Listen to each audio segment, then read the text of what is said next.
CloudKit is Apple's first-party backend as a service that allows your app to store data on a server and sync that data across all the devices, the iPhone, the iPad, the Mac. You get built-in authentication and sharing, all without having to build and operate your own server. A great example of CloudKit in action is the Apple Notes app. This is how all of your notes sync across your iPhone, your iPad, your Mac. And if you've ever shared a note so you can collaborate on it with another person, that's all CloudKit. Before we talk about how all that works, let me tell you some unique benefits of using CloudKit.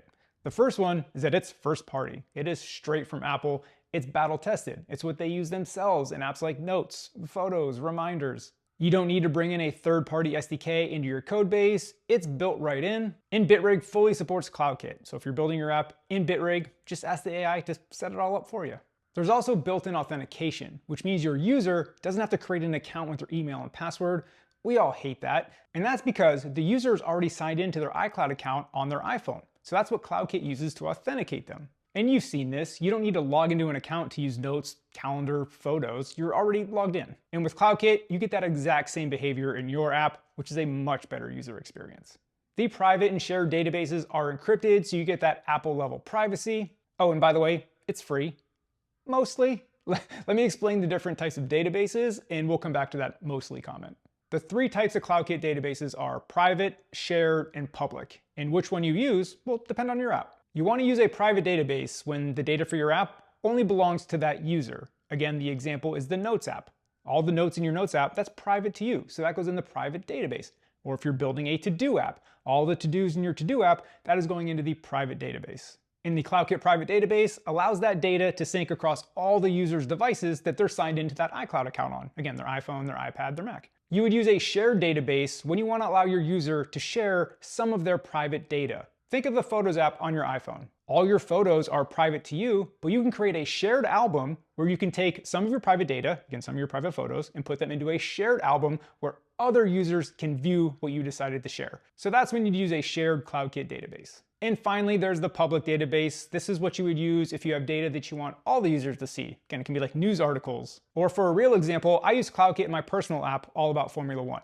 So I host the F1 standings and the F1 schedule up in CloudKit, so any user of my app can pull down that same data from the public database, so they're all seeing the same standings and the same schedule. And the public database is where that mostly free comment came from, because the private and the shared database, that's the user's private data. So that actually counts towards their personal iCloud storage, not your app storage. However, in the public database, which again, that can be articles that have images, text, all kinds of data attached to it, your app has a free storage limit of up to 1 petabyte, which is a lot. So after that, your public database wouldn't be free. But again, the most common example for using CloudKit is syncing your users' private data in the private database and the shared database between all their Apple devices.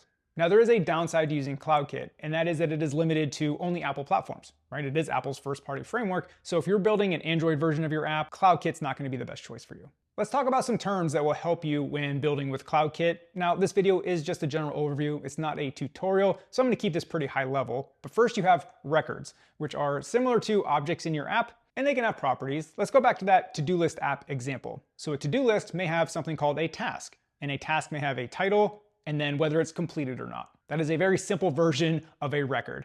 And then another record type in your to-do app might be a to-do list. We'll just call that list. In your list record, we'll have a property of tasks, which is all the tasks that are attached to this to-do list. So that's a basic example of two types of records that would be in a to-do app. In all of your record types and their relationships to each other, that overall concept is called your schema. And you can create this schema yourself, which is again, all your record types and how they relate to each other in the CloudKit dashboard. Or if you're using something like Core Data or Swift Data to persist all your users' data on the device, those frameworks can sync the model that's on the device with your schema in CloudKit automatically. And back to that CloudKit dashboard, this is where you can edit your schema, add new records to it. You can view logs and telemetry. So if you need a server to host your app's data and sync that data across all their Apple devices, CloudKit is a great option for you. You get the same first-party framework that Apple uses on all their apps. You don't have to build and operate your own server, and it's probably going to be free. CloudKit support is built right into Bitrig, so you can get up and running with it in no time.